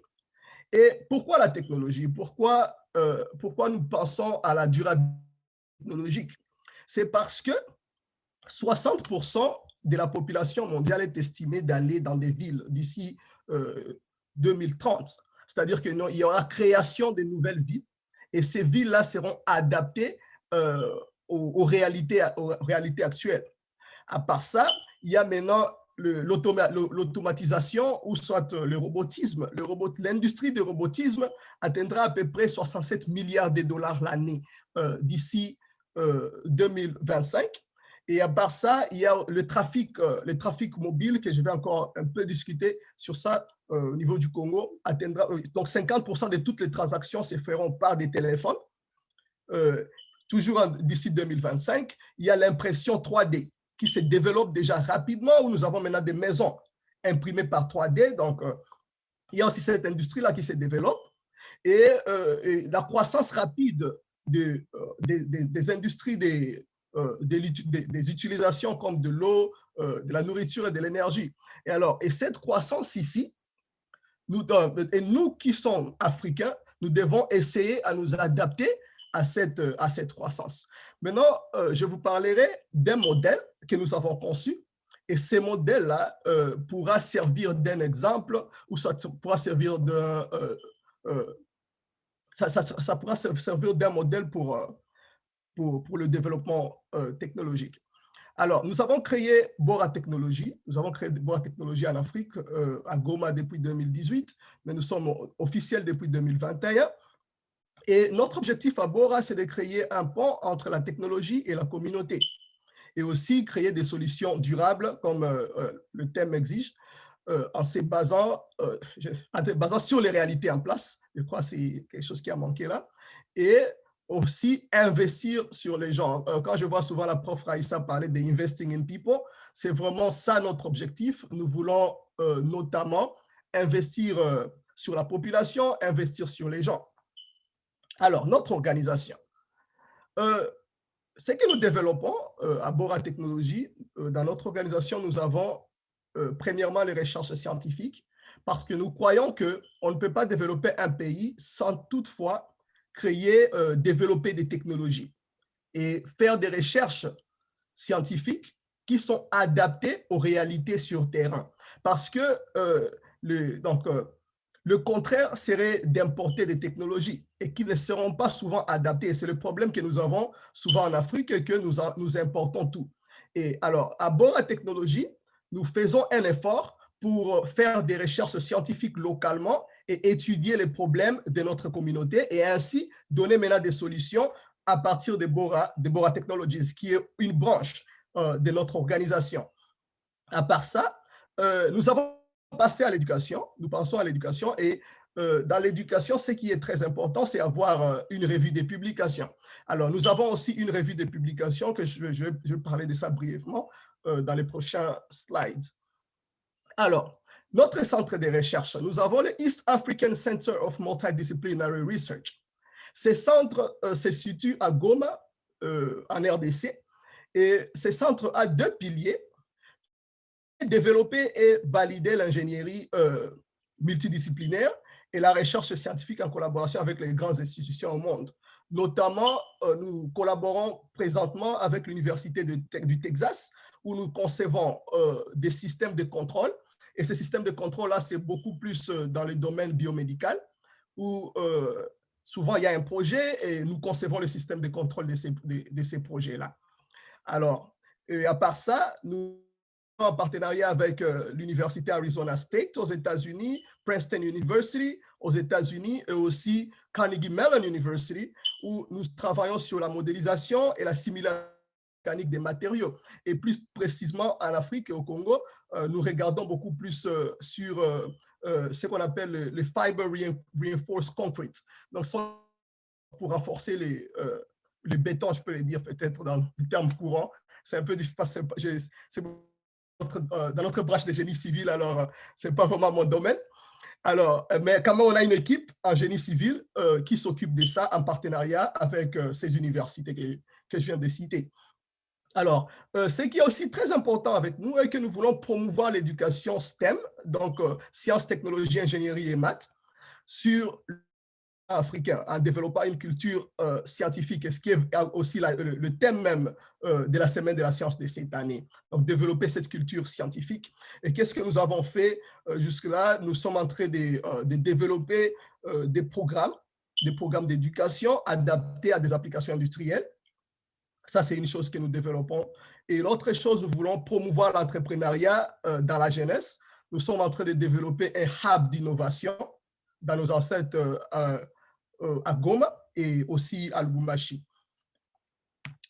Alors, autre chose, en parlant de technologies durables, nous avons des exemples concrets. Nous avons un nouveau partenariat qui est, je peux dire qu'on est en train de développer avec Texas Tech University aussi aux États-Unis. Nous travaillons sur le Solar Powered Digital Classroom. C'est une salle de classe qui est, bon, excusez-moi, c'est une classe qui utilise la technologie MEMS, qui est Microelectromechanical System. Ce sont des systèmes micro-électromécaniques, je peux dire. Alors, qui est mobile, c'est une classe mobile. Cette classe-là vient avec un module de formation de formateurs. Et au niveau de la technologie elle-même, nous avons un panneau solaire pliant. Nous avons des batteries. Donc, le système a une batterie. Le système a un pico-projecteur qui utilise un système Android et des câbles. Et nous livrons, et nous avons le paquet en question. C'est aussi quelque chose que si Madame Raissa est là avec Investing in People, c'est vraiment un projet très intéressant parce que ça fait partie de notre ONG. Le centre de recherche, c'est une ONG, ce n'est pas, c'est à but non lucratif. Alors, c'est un projet qui va beaucoup aider dans l'éducation dans notre pays. C'est un partenariat que nous avons avec Texas Tech University et nous voulons atteindre donc, une grande partie de la population congolaise parce que la capacité de production est très grande. Et il y a un groupe de recherche à Texas Tech University et notre équipe à Goma qui travaille sur ces genres de technologies. Et bientôt, nous pouvons livrer cela à nos populations locales. Et ça sera quelque chose qui ne va pas vraiment coûter pour nos populations. Alors ça, c'est une chose et c'est un modèle aussi qui a été essayé dans plusieurs pays d'Afrique et aussi dans des pays d'Amérique latine. Alors, le Bora Science Journal et Magazine, nous avons publié notre toute première édition du magazine qui est déjà disponible à Kinshasa. Et c'est la toute première, donc c'est le tout premier journal d'information ou soit magazine d'information qui est seulement dédié à la science et aux technologies au niveau local en RDC. Donc, nous avons des investigateurs pour les éditions qui viennent, qui seront en train de faire le tour du pays pour aller faire des découvertes de ce qu'on est en train de faire réellement au niveau local. Et aussi, nous permettrons aux auteurs congolais, dans le STEM précisément, à s'élever au niveau mondial pour des financements de leurs projets et aussi pour la publication de leurs projets, en collaboration avec d'autres scientifiques partout dans le monde. Alors ça, c'est un de nos objectifs et nous voulons vraiment créer cette interface scientifique africaine pour que s'il y a quelqu'un qui, comme je dis souvent à mes amis, que notre objectif est que si on veut dire que nous voulons faire des satellites au Congo, nous devons savoir exactement où pointer la personne. Ça, c'est la question que nous avons. Alors, en parlant maintenant des Bora Technologies, donc nos produits et nos services, les services que nous offrons, à Goma, précisément, pour le moment, nous développons des lave-mains intelligents. Ce sont des dispositifs mobiles de lavage de mains sans contact. Vous voyez avec les réalités que le monde est en train de vivre à ce moment. Ces genres de technologies sont souvent nécessaires et c'est quelque chose qu'on n'a pas vraiment en grande quantité et ou soit ce qu'on a est inaccessible à tout le monde. Alors, nous voulons développer ceci Et en plus, nous avons aussi un autre modèle. Ce modèle-là, c'est un modèle public que nous pouvons mettre un peu partout pour l'utilisation. Et autre chose, parce que j'ai parlé de la durabilité, en anglais, durabilité traduit comme sustainability. Donc, être capable donc, si je peux bien expliquer ça dans la durabilité, être capable de maintenir un certain standard pour le développement. Alors, il y a ce qu'aussi on est en train de développer, ce sont des filtres, les filtres d'eau de pluie. Et ces filtres aussi peuvent aussi s'appliquer dans les eaux douces, parce que si on peut filtrer l'eau de pluie, ça serait simple de filtrer l'eau douce avec juste des filtres mécaniques. Parce que l'eau de pluie, ça a une composition, surtout à Goma. Donc, parce que nous étudions premièrement à Goma, parce que la composition de l'eau de pluie à Goma est beaucoup plus complexe due au volcan qui est là. Alors, donc, dans l'eau de pluie, nous avons des acides, nous avons une grande concentration de fluor, une grande concentration de gaz carbonique. Alors, nous sommes en train d'étudier ça et développer des filtres pour cette fin. À part ça, nous avons le Bora Smart Meter, qui est, je crois que j'en ai parlé dans la vidéo, qui est un logiciel intelligent de compteur. Donc, c'est un compteur intelligent qui a un logiciel et un hardware, donc un logiciel et un appareil qui seront utilisés notamment par les compagnies d'électricité. Donc, s'il y a des gens qui me suivent à ce moment et qui ont leur compagnie d'électricité, nous serons capables de produire ces technologies au Congo et en grande masse.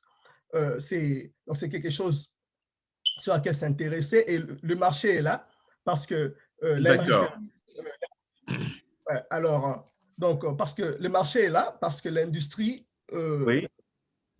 Cette industrie d'électrification du pays est libéralisée. Alors, donc, le marché pour les smart meters, au lieu d'importer en Chine, nous avons préféré concevoir quelque chose adapté à nos réalités. À part ça, nous avons l'inclusion digitale. D'accord. Alors, Héritier Adam, je vais devoir... Héritier Adam, s'il vous plaît, je voudrais... Malheureusement, je dois vous demander de conclure parce que nous avons largement dépassé le temps qui vous est imparti. Nous avons 2 autres sessions après vous. C'est un sujet éminemment important, bien évidemment. Parmi les questions qui vous sont posées, en fait, la plus importante, évidemment, c'est comment s'impliquer, comment s'investir dans cette stratégie tout en étant au Congo. Et puis surtout, le plus important, c'est comment vous contacter, comment vous joindre pour pouvoir prendre part à cette formidable aventure. Oui, absolument, absolument. Pour nous joindre, nos réseaux sociaux sont là, sont affichés. Notre website, boratechnology.org, Instagram, Bora Technology, Facebook, Bora Technology, et aussi sur Twitter, comme Bora Technology. Et nous sommes ouverts à des discussions, à des collaborations avec tout le monde. De partout dans le monde, parce que je travaille au Congo, mais je vis aux États-Unis. Alors, partout dans le monde, les gens peuvent nous joindre, les gens peuvent travailler avec nous. Donc, nous pouvons toutefois discuter avec tout le monde qui veut nous joindre. Voilà, merci infiniment, cher Héritier Adam Chebindou. Merci infiniment de nous avoir entretenu de ce sujet, celle qui va nous parler de l'intelligence artificielle et de machine learning. J'ai le grand plaisir d'inviter Madame Bertine Nyunga Mpinda. Je ne sais pas si Madame Bertine, vous êtes avec nous déjà. Bonjour, si oui, vous je suis nous là. rejoignez. Bonjour Madame Bertine Nyunga Mpinda, je rappelle que vous êtes assistante d'enseignement et formatrice à l'African Institute for Mathematical Science, c'est l'Institut africain des sciences mathématiques. J'aurai l'occasion évidemment de revenir sur votre cursus qui est très impressionnant. Plusieurs masters, évidemment, dans les sciences, les mathématiques.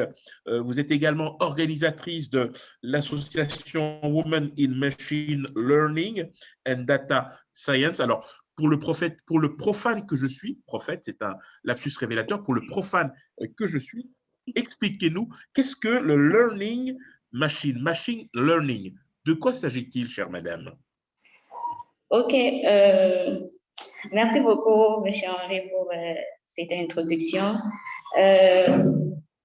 Ce soir, nous allons parler de l'intelligence artificielle et aussi le machine learning. Et durant ma présentation, je veux parler des applications de l'intelligence artificielle et aussi voir la possibilité d'utiliser l'intelligence artificielle en Afrique et pourquoi pas en RDC. Nous allons parler de l'intelligence artificielle ainsi que le machine learning. Au fait, l'intelligence artificielle est devenue aujourd'hui un langage courant pour tout le monde. Tout le monde en parle et pour certains, ils disent que l'intelligence artificielle est venue pour nous détruire et les autres pensent qu'il est venu pour une solution à nos problèmes. Et malgré cela, nous continuons à l'utiliser sans toutefois le savoir. Et les autres, beaucoup déjà dans le monde, ont déjà transiter vers l'intelligence artificielle. Alors, durant cette présentation, je vais donner juste à quoi, donc, c'est quoi l'intelligence artificielle et où est-ce qu'il est appliqué et ainsi que les applications dans différents domaines, spécialement dans la santé ainsi que dans l'éducation. Oui, comme je le disais tout à l'heure, l'intelligence artificielle est déjà utilisée. Nous l'utilisons tous les jours sans toutefois le savoir. Quand tu utilises déjà un smartphone, c'est déjà l'intelligence artificielle que tu es en train d'utiliser. Lorsque tu fais des recherches sur Google pour chercher certaines choses sur Google, avoir les informations, accéder à certains sites web, tout ça, c'est déjà l'intelligence artificielle. Alors, vous êtes connecté sur un réseau social et vous voyez des suggestions de certains produits que vous pouvez acheter, que vous pouvez peut-être recommander pour un ami. C'est déjà l'intelligence artificielle qui est appliquée dedans. Aussi dans le même contexte des réseaux sociaux, quand vous postez une photo sur Facebook ou bien sur un autre réseau social, il y a toujours... il y a un message qui arrive qui dit que non, il a retrouvé tel ami qui est dans la photo, si vous pouvez l'identifier. Alors, tout ceci, je peux dire que c'est de l'intelligence artificielle. Il y en a encore d'autres applications comme, par exemple, faire la traduction automatique sur un site web, etc. Tout ça, c'est de l'intelligence artificielle. Donc, je peux dire que nous l'utilisons déjà sans toutefois le savoir. Alors, il y a certains qui disent que c'est venu pour nous détruire, mais nous l'utilisons déjà. Donc, alors, c'est quoi l'intelligence artificielle? Donc, parlant de l'intelligence artificielle, c'est juste une simulation de l'intelligence humaine par des machines. Donc, on veut que le machine puisse raisonner comme des humains, donc puisse faire certaines choses que les humains font, comme voir, se déplacer, comprendre un langage, prendre des décisions. C'est ça, au fait, la base de l'intelligence artificielle. Donc, c'est juste une imitation de l'intelligence humaine. Alors, donc, pour l'objectif, c'est juste la mise en œuvre de l'intelligence dans les machines. Donc, on veut que le machine puisse penser, apprendre, se comporter comme des humains et aussi, pourquoi pas, faire certaines tâches que les humains peuvent faire. Alors, c'est un peu ça l'objectif de l'intelligence artificielle. Alors, sans plus tarder, nous allons parler de quelques exemples de la technologie de l'intelligence artificielle. Donc, en parlant de l'intelligence artificielle, cela peut être appliqué dans plusieurs domaines. On voit ici la technologie de l'automatisation. Donc, si on veut faire fonctionner un système automatiquement, on peut utiliser l'intelligence artificielle. Comme vous le voyez dans la photo qui est à côté, c'est un processus. Donc, c'est un processus automatique qu'on a automatisé pour juste classer les cartons. Au lieu qu'on puisse engager les gens, il y a la machine qui est là, qui est en train de faire le travail à la place de l'homme. Donc, c'est de l'intelligence artificielle qui est appliquée. Il y a aussi le machine learning. Dans le machine learning qui est aussi appelé l'apprentissage automatique. Donc, ici, nous apprenons à l'ordinateur on veut apprendre à l'ordinateur à faire certaines tâches à partir des données, sans toutefois les programmer. Donc, pour le machine learning, je vais encore en parler dans la suite pour expliquer comment exactement le machine learning fonctionne. Oui, il y a encore d'autres applications comme dans la robotique. Ici, c'est concevoir des robots, mais dans lesquels nous allons ajouter de l'intelligence artificielle. Donc, on veut que ces agents, ces robots puissent agir comme des humains. Ça, c'est une application dans l'industrie.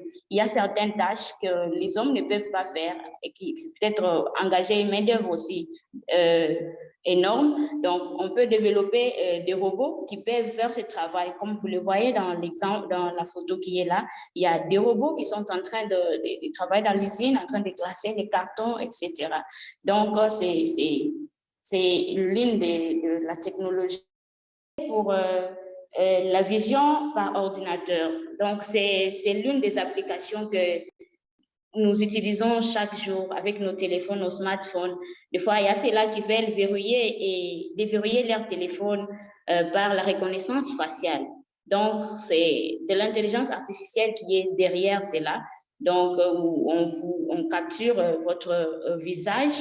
Il y a une détection de votre image qui est enregistrée sur une base de données.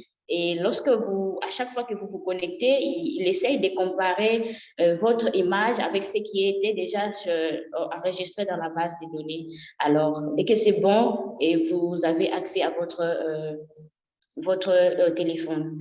Donc, c'est un peu ça. Il y a des fois une petite confusion entre quand on parle de l'intelligence artificielle et il y a les gens qui pensent que l'intelligence artificielle, ils font juste référence aux robots. Mais ce n'est pas nécessairement seulement les robots qui utilisent l'intelligence artificielle. Donc, l'intelligence artificielle est juste placée dans un robot. Donc, un robot, c'est juste comme un contenant de l'intelligence artificielle.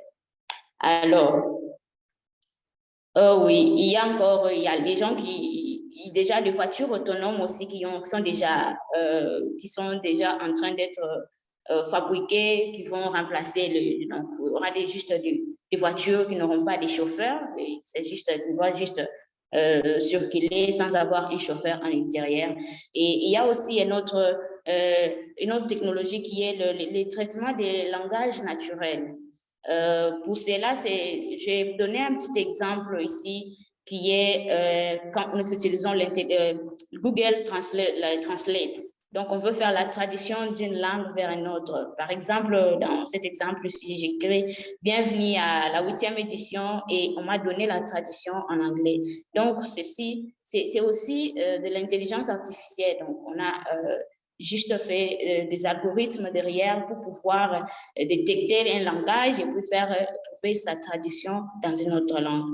Donc, ce sont des applications, comme je le disais, IA, l'intelligence artificielle est déjà utilisée, nous l'utilisons dans nos vies, des fois sans toutefois les savoir. Alors, c'est quoi maintenant machine learning? Machine learning, c'est juste une partie de l'intelligence artificielle. Comme avec les exemples que j'ai donnés, c'est une partie de l'intelligence artificielle. Ici, qu'est-ce qui se fait? On se base plus sur les données. Donc, on fournit à l'ordinateur, à la machine, les données et avec certains algorithmes. Et la machine lui-même va apprendre à partir des données et puis faire des prédictions, prendre des décisions, etc. Donc, le machine learning se base plus sur les données. Les données, et il apprend, à la fin, il exécute certaines tâches, etc.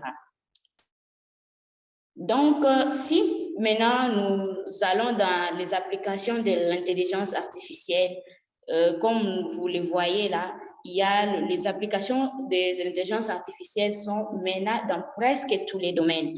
Nous pouvons citer la santé, l'éducation, finance, surveillance sur les réseaux sociaux. Déjà, ici, on peut utiliser les algorithmes de machine learning. Donc, en ayant les données, On utilise les algorithmes de machine learning pour exécuter beaucoup de choses.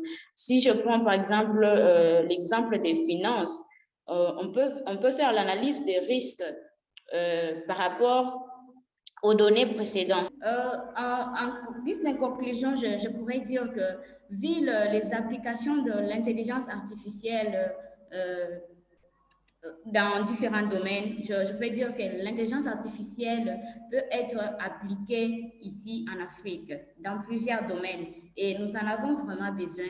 Et vu que l'Afrique a plusieurs données, et c'est ce que nous avons besoin pour, par exemple, faire le machine learning. C'est juste question de faire une bonne récolte, une bonne conservation de ces données pour nous permettre de faire de prédictions dans l'avenir, faire les analyses et prendre de meilleures décisions. Et ça, c'est pour ma conclusion. Il y a les mathématiques qui y interviennent aussi plus dans ces domaines de l'intelligence artificielle.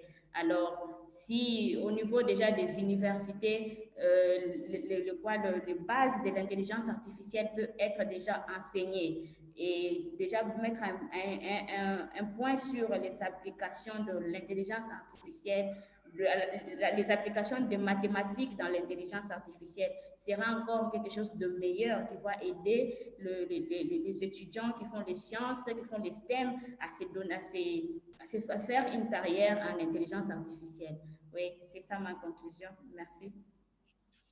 Merci infiniment, chère Madame Bertine Nyunga Mpinda. Je rappelle, vous êtes assistante d'enseignement et formatrice à l'Institut africain des sciences mathématiques. Merci infiniment. Monsieur Fabrice Lucide, est-ce que vous m'entendez? Oui, Henri, merci. Vous m'entendez également? Parfait. Oui, très bien.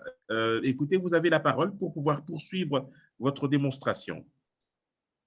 Très bien. Donc, l'idée, c'était de parler un peu de l'évolution de notre industrie. Alors, je pense que vous avez la diapositive devant vous. Ce que je disais, c'est que notre industrie de l'électricité, donc, elle existe depuis bientôt 100 ans. Et aujourd'hui, clairement, c'est une offre suffisante pour les besoins importants. Donc, les enjeux, je vais aller vraiment sur les enjeux. Donc, il y a une évolution sensible sur la production d'électricité, mais comme je l'ai dit et comme on peut le voir sur la carte du pays qui est là, depuis 1923, il y a 11 provinces du pays qui n'ont jamais été dotées d'infrastructures, d'équipements de production hydroélectrique, malgré les 780 sites hydroélectriques identifiés, etc.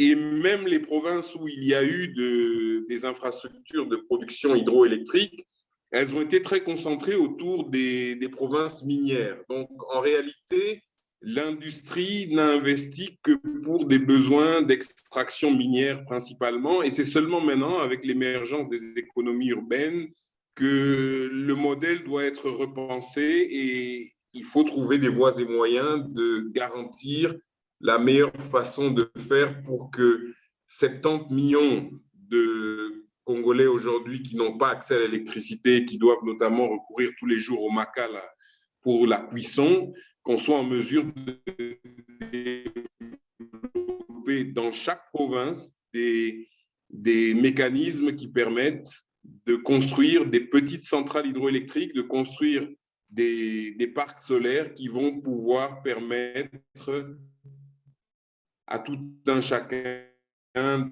de subvenir aux besoins en énergie, mais aussi de voir dans quelle mesure on peut introduire la mécanisation et tous les autres éléments qui conduisent à l'industrialisation d'un pays. Il est donc aujourd'hui temps de profiter des innovations technologiques pour amener de l'électricité partout où il y a, sans nécessairement oublier les grands projets que l'on connaît traditionnellement. Mais aujourd'hui, on peut faire de la petite électricité, de la moyenne hydroélectricité à des coûts abordables et on peut, à travers on va dire, des plans d'action, des stratégies territoriales ou provinciales, on peut grandement avancer sur la problématique de l'industrie de l'électricité et de l'accès à l'électricité au plus grand nombre. Je conclurai là-dessus. Merci infiniment, Fabrice Lucindé. Merci surtout pour votre indulgence. C'est ici l'occasion pour nous, évidemment, de remercier tous nos panélistes qui ont accepté de nous consacrer de leur temps pour nous éclairer sur les grands enjeux de l'heure. Merci infiniment à Nadine Mateki, merci infiniment à Nathalie Kienga, Paul Bonga, héritier chez Bindu Adam, Fabrice Lucindé, Bertine Nyunga Mpinda. Merci de tout cœur. Et ça me permet, sans transition, d'inviter Raïssa Malou, directrice de Investing in People et promotrice de la Semaine de la Science et des Technologies, pour son mot de conclusion. Raïssa Malou, vous avez la parole. Merci Henri. Chers participants, mesdames et messieurs, merci d'avoir été là avec nous pour cette deuxième journée de conférence dans le cadre de la 8e édition de la Semaine de la Science et des Technologies. Merci à nos conférenciers pour leur disponibilité et leurs passionnantes interventions. Les activités de la 8e édition de la Semaine de la Science et des Technologies ont été toutes passionnantes, absolument. Je vous invite à vous connecter sur nos différents réseaux sociaux pour voir les vidéos et les photos des activités précédentes. Nous clôturons ce samedi 17 avril avec la fin de l'atelier sur les systèmes embarqués pour les avec Bora Technologies d'Héritier Adam. Merci Héritier d'avoir organisé avec nous cet atelier avec ses élèves qui, avec les photos, on voit que c'est super. Vraiment, c'est dommage que nous ne soyons pas là physiquement à Goma avec vous pour le conclure. Nous vous disons déjà merci d'avoir été des nôtres cette année et nous vous donnons rendez-vous l'année prochaine pour notre 8e édition. D'ici là, soyez nos ambassadeurs dans vos milieux respectifs. Portez-vous bien et surtout n'oubliez pas, Science is fun, join us. Merci Henri. Merci Raïssa. Merci beaucoup Raïssa. Merci beaucoup, merci à tout le monde. Merci.